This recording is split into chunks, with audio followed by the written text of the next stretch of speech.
당대표의 모두 발언이 있겠습니다.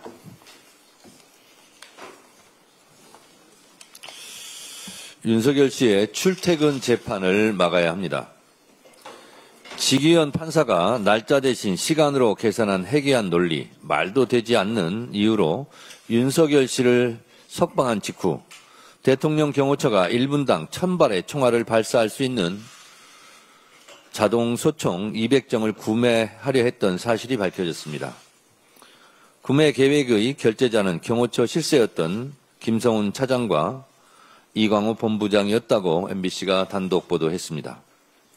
내란 우두머리 피의자를 위해 국민혈세 22억 5천만 원을 들여 5.56mm 150정과 9mm 50정 총 200정의 자동소총 구매 계획을 세웠다는 것인데 총격전이라도 하겠다는 것이었습니까?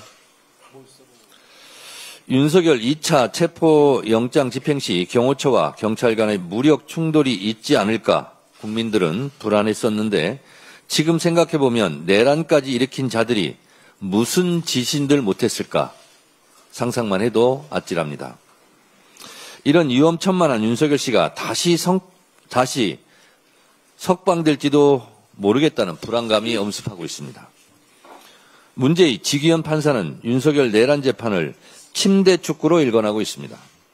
지금 같은 속도로 재판을 한다면 윤석열은 구속기간 만료로 또 석방되어 감옥 밖으로 나와 출퇴근하며 재판을 받을지도 모를 일입니다. 이를 막아야 합니다. 어제 법사위에서 3대 특검 개정안이 통과되었고 내란전담 특별재판부 설치를 골자로 하는 내란특별법이 법안 1소위에 회부되어 심사를 시작했습니다. 내란특검은 윤석열의 내란죄를 아직 수사 중이고 외환죄 혐의는 수사는 아직 답보 상태입니다. 검찰에 대한 내란 혐의 수사도 시작해야 합니다. 김건희 특검은 가지수가 너무 많아 기간 연장이 불가피합니다. 끝까지 철저하게 파헤치기 바랍니다. 더 큰 문제는 지기현 판사의 윤석열 재판입니다.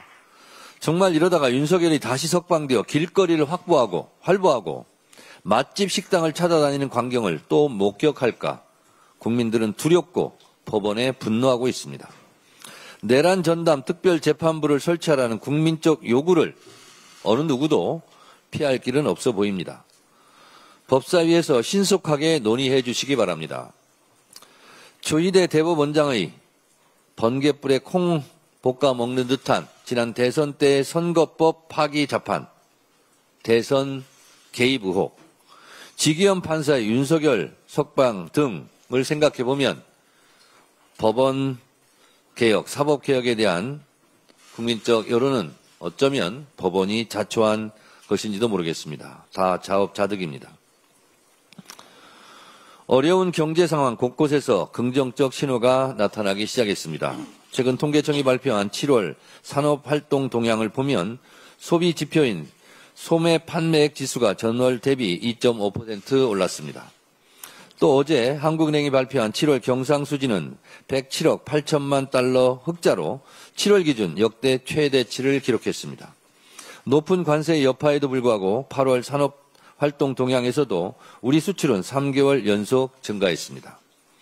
민생회복 소비 쿠폰의 효과가 빛을 발한 것이라 생각합니다.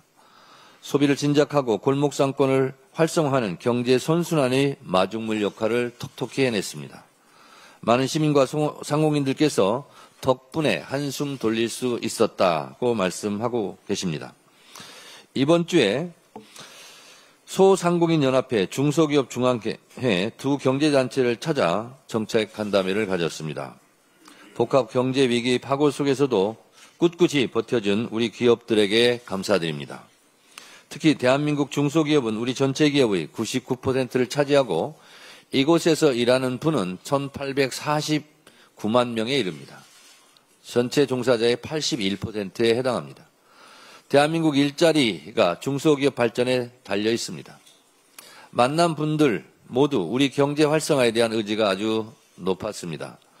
당정이 힘을 모아 우리 경제의 심장과도 같은 역할을 하는 소상공인과 중소기업의 문제를 풀겠습니다. 민주당은 다음 주 충청권을 시작으로 전국을 돌며 예산정책 협의에 돌입합니다. 여전히 갈 길이 멉니다. 각 지역의 경제 발전을 위해 필요한 예산과 정책을 빠짐없이 꼼꼼히 챙기겠습니다. 추석이 한 달 앞으로 다가왔습니다. 한가위에 걱정 없이 웃을 수 있도록 물가를 철저히 관리하고 현장의 목소리를 듣겠습니다. 민생 없는 개혁은 의미가 없습니다. 민생 안정은 국회의 책무입니다. 민생 우선 민주당의 주어진 책무를 다하겠습니다. 감사합니다. 다음으로 김병기 원내대표의 발언이 있겠습니다. 내란 특검은 국민의 명령으로 탄생했습니다. 특검의 가장 중요한 책무는 철저한 진상규명과 책임자에 대한 엄정한 처벌입니다. 그러나 국민의힘은 내란의 주범과 동조자들이 아니라 오히려 제2의 계엄과 내란을 막아낸 영웅들을 그리고 특검을 고발하겠다고 합니다. 진실을 밝히려는 특검을 그리고 영웅들을 공격하는 것은 국민과 민주주의를 정면으로 위협하는 중대한 도전입니다. 국민의힘의 고발은 법적으로 무고에 해당될 수 있습니다. 무고는 수사력 낭비와 피해자, 고통을 초래하는 중대범죄입니다. 현실에서 기소조차 드물고 어렵게 기소되더라도 집행유예에 그치는 경우가 많았습니다. 이러한 사정을 알기에 혹시 고발을 남발하는 거 아니냐는 의구심을 지울 수 없습니다. 하나 알아두십시오. 제가 무고죄 법정형 하한을 징역 1년 이상으로 강화하는 형법 개정안을 대표 발의했습니다. 국민의힘은 개정된 형법에 따른 무고죄 1호 처벌 대상이 되지 않도록 자중에 자중을 하시기 바랍니다. 검찰은 국민의 명령을 거역할 권한이 없습니다. 노만석 검찰총장 직무대행이 보안 수사권은 검찰의 의무라며 폐지에 반대 입장을 공개적으로 밝혔습니다. 반발 전에 왜 많은 국민께서 검찰개혁을 요구하는지 성찰하고 자성하시기 바랍니다. 법무부나 공식 채널을 두고도 언론을 통해 직접 입장을 내는 것은 정치검찰의 낡은 관행입니다. 혹여라도 검찰은 스스로를 개혁의 주체로 착각하지 마십시오.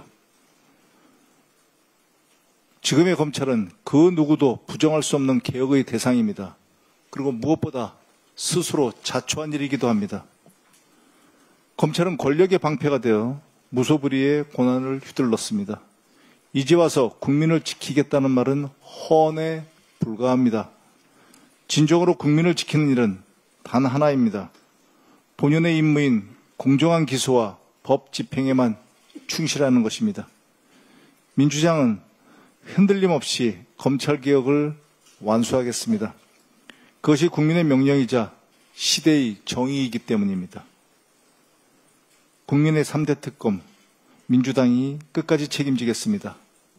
어제 국회 법제사법위원회에서 내란, 김건희 순직 해병 사건과 관련된 3대 특검법 개정안이 의결되었습니다. 수사기간을 기존 30일 한 차례 연장해서 30일 두 차례 연장할 수 있도록 하고 수사 인력도 확대했습니다. 내란 사건 1심 재판은 국민 앞에 투명하게 중계됩니다. 진상규명에 기여한 경우에는 형 감면 규정도 신설했습니다. 이번 개정안은 한 점의 의혹도 남기지 않고 진실을 밝혀내라는 국민의 명령이 반영된 것입니다. 민주당은 틀림없이 책임을 다하겠습니다. 신속히 통과시키겠습니다. 내란의 진상, 권력형 비리, 억울한 청년 장병의 죽음을 끝까지 규명하겠습니다. 진실을 은폐하려는 시도는 결코 성공하지 못할 것입니다. 책임자는 반드시 단죄될 것입니다. 그것이 정의이기 때문입니다. 이상입니다. 다음으로 전현희 최고위원의 발언이 있겠습니다. 국민의힘이 또다시 민의의 전당 국회